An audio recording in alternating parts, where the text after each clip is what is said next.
इंसदादी दहशतगर्दी अदालत लाहौर के जज ने जिना हाउस और अस्करी टावर समेत जलाओ घिराव के 3 मुकदमात में उमर अयूब की अबूरी जमानत की दरखास्तें खारिज कर दी हैं। जमानत की दरखास्तें उमर अयूब के पेश न होने पर खारिज की गई हैं। बात करेंगे नुमाइंदा समा अरशद अली ने हमें ज्वाइन किया है। अरशद, बताइएगा क्या डिटेल्स हैं खबर की? जी बिल्कुल, लाहौर की इंसदादी दहशतगर्दी अदालत के जज मंजर अली गिल ने अबूरी जमानत पर जो है वो समाअत की। दौरान समाअत साबिक अपोजिशन लीडर उमर अयूब की जानब से एक रोजा हाजिरी माफी की दरख्वास्त जो है वो अदालत में दायर की गई, जिस पर जो है वो अदालत ने कार्रवाई करते हुए जो अबूरी जमानत में जो है वो एक रोजा ससने की दरख्वास्त थी, अदालत ने उसको खारिज कर दिया है और जो उमर अयूब है उनकी 3 मुकदमात में जमानतों को भी खारिज कर दिया है। ताहम जो है वो थाना शादमान जलाओ गिराव जिना हाउस और अस्करी टावर जलाओ गिराव के मुकदमात में उमर अयूब ने अबूरी जमानत के लिए लाहौर की इंसदादी दहशतगर्दी अदालत से रजू किया था और ये मौक़िफ़ इख्तियार किया था कि सियासी बुनियादों पर मुकदमात दर्ज किए गए हैं। पुलिस के रूबरू पेश होकर शामिल तफ्तीश होना चाहता हूँ, खदशा है कि पुलिस गिरफ्तार कर लेगी। ताहम जो है वो अब उमर अयूब जो है वो अबूरी जमानत अदालत ने उनकी मंजूर कर रखी थी, अदालती हुक्म पर वो अदालत के रूबरू पेश नहीं हुए, जिस पर जो है वो अदालत ने कार्रवाई करते हुए उमर अयूब की तीनों जमानतों को खारिज कर दिया है। अदालत ने अदम पेशी की बुनियाद पर जो है वो तीनों जमानतों को खारिज किया है। अदालत अदम पेशी की बुनियाद पर तीनों जो दरखास्तें उन्हें खारिज किया गया। बहुत शुक्रिया, आपने अपडेट किया। कराची से खबर दें, डिफेंस खियाबान बदर में मुसल्लह अफराद का एंटी करप्शन कोर्ट के जज अमीनुल्लाह सिद्दीकी के घर पर हमला। 8 से 7 मुलजमान घर में घुसे और सरकारी गाड़ी ले जाने की कोशिश भी की है। तो डिफेंस में मुसल्लह अफराद का जज एंटी करप्शन कोर्ट के घर पर हमला। 5 बजे 7 मुसल्लह मुलजमान जज अमीनुल्लाह सिद्दीकी के घर में घुसे। मुसल्लह अफराद ने सरकारी गाड़ी ले जाने की कोशिश की। पीए जज अमीनुल्लाह ने ऐसा बताया है। 4 माह पहले फाजिल जज के गनमैन की लाश कोरंगी से मिली थी। पीए ने यह भी बताया है नैब केसेस ट्रांसफर होने के बाद मुसलसल धमकियां मिल रही हैं। पीए जज की जानिब से ऐसा कहा गया। और अब कुछ बात करते हैं मौसम की। लाहौर में गर्मी का जोर बरकरार और सूरज का पारा हाई है। महकमा मौसमियात की जानिब से बारिश का नया सिस्टम 13 अगस्त से आने की तवक्को जाहिर की गई है। महकमा मौसमियात का मजीद कहना है कि आइंदा 2-3 रोज गर्मी और हब्स रहेगा। तफसीलात जानेंगे नुमाइंदा समा सामिया सईद से। जी सामिया, बताइए। जी बिल्कुल, सूबाई दारुल हुकूमत लाहौर का मौसम आज भी इंतहाई गर्म है, मरतूब है। इस वक्त 20 सूरज का पारा हाई है, जबकि महकमा मौसमियात के मुताबिक 8 अगस्त से 12 अगस्त तक लाहौर का मौसम यूं ही इंतहाई गर्म रहने के इम्कानात हैं। साथ ही साथ महकमा मौसमियात की जानिब से मजीद ये भी बताया जा रहा है कि 13 अगस्त से लाहौर में मानसून की बारिशों का नया सिस्टम दाखिल होगा, जिसके बायस मौसलाधार बारिशें मुतवक्के हैं। साथ ही साथ मुसलसल चलने वाली हवाएं भी शहरियों के लिए राहत का बायस होंगी। वजीराबाद में रात से होने वाली बारिश ने जल थल एक कर दिया। इंतजामिया की नाक़िस कारकर्दगी के बायस बारिश का पानी शहर की अहम शाहराहों पर जमा है, जिससे शहरियों को मुश्किलात का सामना है। मजीद बता रहे हैं समा के नुमाइंदे वक़ास हाशमी। जी वक़ास, बताइए।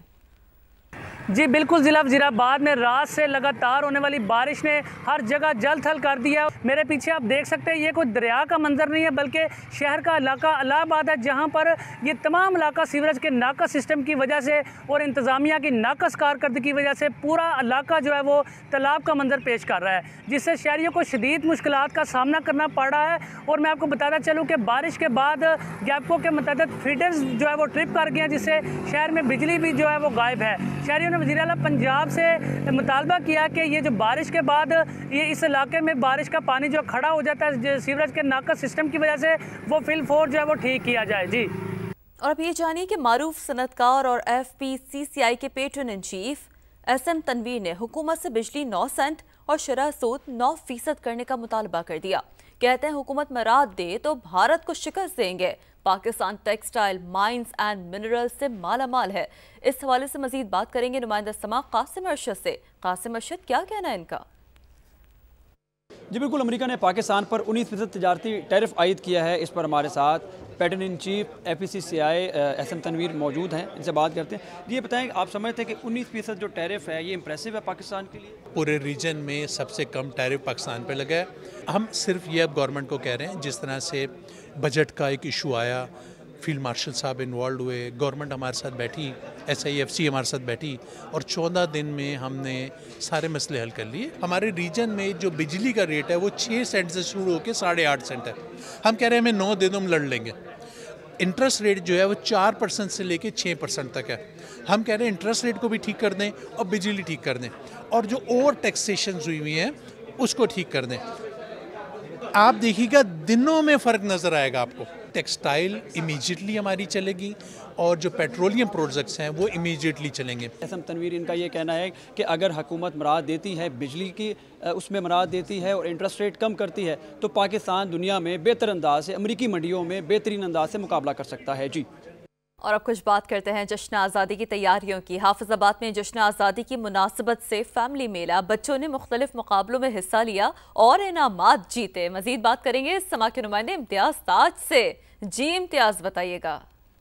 जी बिल्कुल, मुल्क भर की तरह आफसाबाद में भी जो जश्न आज़ादी की तकरीबात हैं वो जारी हैं। बड़ा जोशो खरोश देखने में आ रहा है। आज यहाँ पर आफसाबाद में पॉपुलेशन एंड वेलफेयर और हेल्थ के महकमे ने एक फैमिली मेला जो है सजाया है, जिसमें मुख्तलिफ टैबलो हैं, मिली नगमे हैं और बच्चों के लिए झूले हैं। इनका कंटेस्ट करवाए गए हैं। मेरे साथ कुछ बच्चे मौजूद हैं। ये मेरे जश्न आज़ादी के हवाले से लगाया गया है। हमने यहाँ बहुत इंजॉय किया, गेम्स खेली, झूले वगैरह लिए, मुख्तलिफ किस्म के टैबलोस देखे, म्यूजिकल चेयर्स खेली और हमने सवालों के जवाब दिए। हमें यहाँ पे बहुत मज़ा आ रहा है। जी नाज़रीन, जैसा कि आपने जाना कि बच्चे बड़े खुश हैं इस मेले से और जश्न आज़ादी बड़े भरपूर तरीके से अपने वतन अजीज की मना रहे हैं। जी, शहर क़ैद की बात करते हैं। कराची में जश्न आज़ादी और मार्के हक़ की तक़रीबात, क़ायद-ए-आज़म म्यूज़ियम में खुसूसी बच्चों की परफॉर्मेंस ने वज़ीर आला सिंध और हाज़रीन को हैरान कर दिया। तक़रीब का अहवाल काजी हसन की रिपोर्ट में।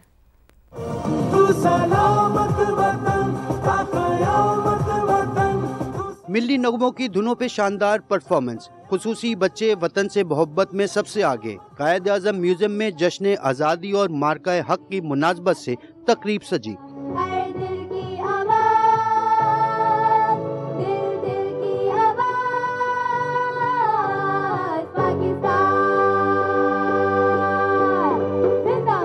वज़ीर आला सिंध ने शिरकत की और कहा कि खुसूसी बच्चों के साथ जश्न आज़ादी मनाना एजाज़ है। बच्चों का, उनके जो इंतज़ामिया है उनका शुक्रगुजार हूँ कि उन्होंने इधर आके हमें इज़्ज़त बख्शी और जैसे मैंने कहा ज़बरदस्त परफॉर्मेंस भी हम सब ने इंजॉय किया। वतन से मोहब्बत के इजहार पे बच्चे और असातिज़ा भी खुश दिखाई दिए। जब ये बच्चे आते हैं, इनको सबसे पहले मोबिलिटी और ओरिएंटेशन सिखाना। जिस तरह आप देख रहे हैं कि बच्चे इंडिपेंडेंटली चल रहे हैं, अपने काम खुद कर रहे हैं, खाना भी खुद खा रहे हैं, सब इंडिपेंडेंटली जी रहे हैं। बहुत अच्छा लगा, सीएम साहब आए, उनको देख के हमें बहुत अच्छा लगा। हम लोगों ने पिक्चर ली, उनके साथ खेला और हम लोगों ने परफॉर्मेंस दी, तो वो सब उन्होंने देखी, तो उस वजह से हम बहुत ज़्यादा खुश हो रहे हैं। Proud moment for us because we performed and it's a proof that we are moving towards to inclusive Pakistan. Exactly, we will the future of Pakistan.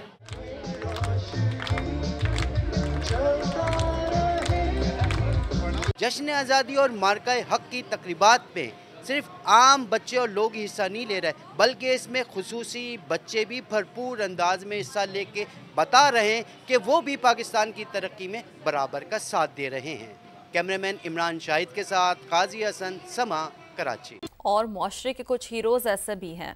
मुट्ठी जैसे पसमानदा इलाके में इल्म की शमए जलाना आसान काम नहीं होता, मगर उस्ताद चमन बड़ी तनदही से अपने हिस्से का दिया जलाए हुए हैं।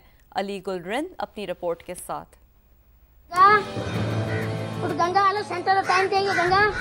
सुबह सवेरे गांव के बच्चों को खुद घरों से स्कूल लाना और फिर पढ़ाना, ये काम है उस्ताद चमन का, जिनका कद छोटा मगर हौसला बड़ा था। छोटे उस्ताद के नाम से मशहूर उस्ताद चमन अब इलाके की पहचान बन चुके हैं।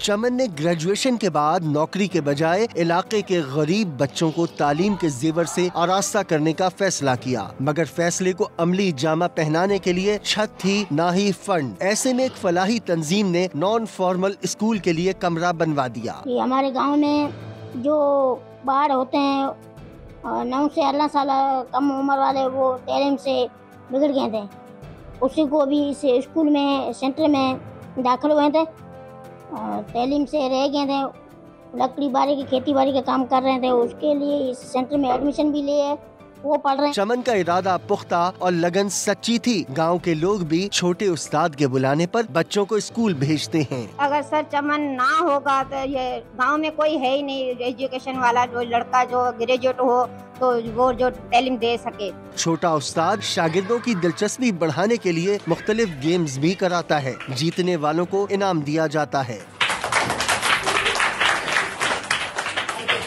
छोटा उस्ताद अपने पसमानदा इलाके को तरक्की के ट्रैक पर डालने और बच्चों को तालीम देने के लिए कोशां है। कैमरा टीम के साथ अली गुलरिंद, समा, मिठी। आगे बढ़ते हैं, आपको बताते हैं हालिया मानसून बारिशों के बाद लिया में सैलाबी रेला तो गुजर गया, लेकिन अपने पीछे फसलों की बर्बादी और मुतादिद देहात में तबाही की दास्तान छोड़ गया। मुतासरा इलाकों के मकीन शदीद मुश्किल का शिकार है। तफसीलात मोहम्मद आसिफ खान की रिपोर्ट में। दरिया सिंध की बिफरी लहरों ने लिया के नशेबी इलाकों का हुलिया बिगाड़ दिया। बस्ती सोबेवाला में सैलाब के बाद हर सूद तबाही के मनाजिर।